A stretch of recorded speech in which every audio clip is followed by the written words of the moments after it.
किसी ने क्या खूब कहा है, जियो जैसे कि आपका आखिरी दिन हो और सीखो ऐसे कि आप हमेशा रहने वाले हो। नमस्कार, मैं हूं नूतन आर्या। मैं आपके लिए लेकर आई हूं एक छोटी सी मोटिवेशनल स्टोरी। ये आगे आने वाले 4 मिनट आपकी नकारात्मक सोच को बदल देंगे। तो शुरू करते हैं। एक बार एक राज्य में तलवारबाज रहा करता था और उसकी तलवारबाजी के चर्चे दूर दूर तक फैले हुए थे। उसने अपने राजा को कई लड़ाइयां अकेले के दम पर जिताई थी। राजा ने उसे सेनापति की उपाधि दे रखी थी, लेकिन कहते हैं ना, समय बड़ा बलवान होता है। उसका भी समय चला गया। वह बूढ़ा होने लगा। उसे लगा, मेरी यह तलवारबाजी की कला मेरे जाने के बाद किसी के काम नहीं आएगी, तो क्यों ना इस विद्या को किसी को सिखाया जाए। तो वह राजा के पास गया और कहा, मेरा यह तलवारबाजी का ज्ञान आप लोगों तक पहुंचाए और जो सीखना चाहता है वो मेरे पास आ जाए। राजा बहुत मानता था उस सेनापति को। तो राजा ने राज्य में ढिंढोरा पिटवा दिया कि हमारे सबसे बड़े तलवारबाज आपको तलवारबाजी सिखाना चाहते हैं, अगर आप सीखना चाहें। लोगों ने सुना। अगले दिन से उनके पास शिष्य आने शुरू हो गए। वे लोगों को सिखाने लगा। वे गुरु बन गए। शिष्य तैयार होने लगे। पर उन शिष्यों में एक ऐसा शिष्य था जो एक्स्ट्रा ऑर्डिनरी था, जिसमें कुछ अलग बात थी। सीखते सीखते उस शिष्य को लगने लगा कि मुझे इतना आ गया कि गुरु को भी नहीं आता। उस शिष्य को घमंड आने लगा। उस शिष्य ने राजा से जाकर कहा, राजा जी, मुझे भी सेनापति बनाइए, क्योंकि मुझमें उनसे ज्यादा प्रतिभा है, उनसे ज्यादा तलवारबाजी आती है। राजा ने सोचा कि कल तक जो शिष्य सीख रहा था, आज सेनापति बनना चाहता है, अपने गुरु को चैलेंज करना चाहता है। राजा ने कहा कि अगर तुम्हें इतना ही लगता है कि मुझे सब कुछ आता है, तो तुम्हें अपने गुरु के साथ मुकाबला करना होगा, तलवारबाजी करनी होगी।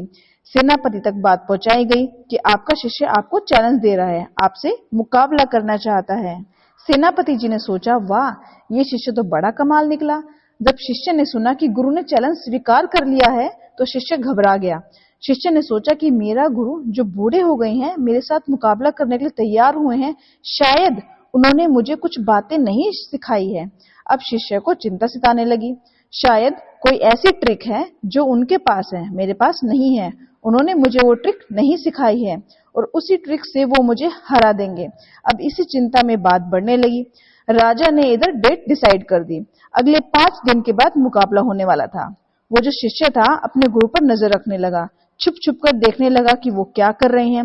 एक दिन गुरु जो था, यानी कि जो बूढ़ा तलवारबाज था, एक दिन लोहार के पास गया और कहा कि 15 फुट लंबी मियान बना दो और तलवार बना दो। शिष्य घर आया और सोचने लगा, गुरुजी क्या करेंगे 15 फुट लंबी तलवार से?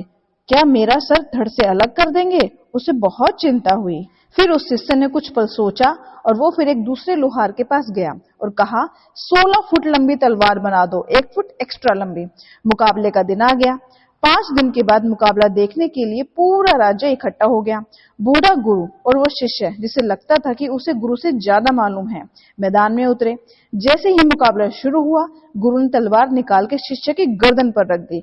शिष्य जो था वो तलवार से मियान निकालता ही रह गया, क्योंकि गुरु ने 15 फुट लंबी तलवार बनवाई थी, लेकिन शिष्य ने 16 फुट लंबी तलवार बनवा ली थी। ये छोटी सी मजेदार कहानी बहुत बड़ी बात सिखाती है। जिस किसी को लगता है कि उसको दुनिया में सब कुछ आता है, मैं ही हूं बस, वो गलत है। मैं भी हूं, यह चल सकता है। जिंदगी में जिस दिन आपने सीखना बंद कर दिया, उस दिन आप बढ़ना बंद कर देंगे। तो अपने ज्ञान पर कभी भी घमंड ना करें और हमेशा सीखते रहे। तो कैसे लगी आप सभी को मेरी यह पहली मोटिवेशनल मजेदार स्टोरी? अगर आपको अच्छी लगी है तो कमेंट में जरूर बताइएगा और ऐसे ही मोटिवेशनल स्टोरी के लिए चैनल को लाइक, शेयर और सब्सक्राइब करना न भूलें। तो मिलते हैं नेक्स्ट वीडियो में एक और मजेदार कहानी के साथ।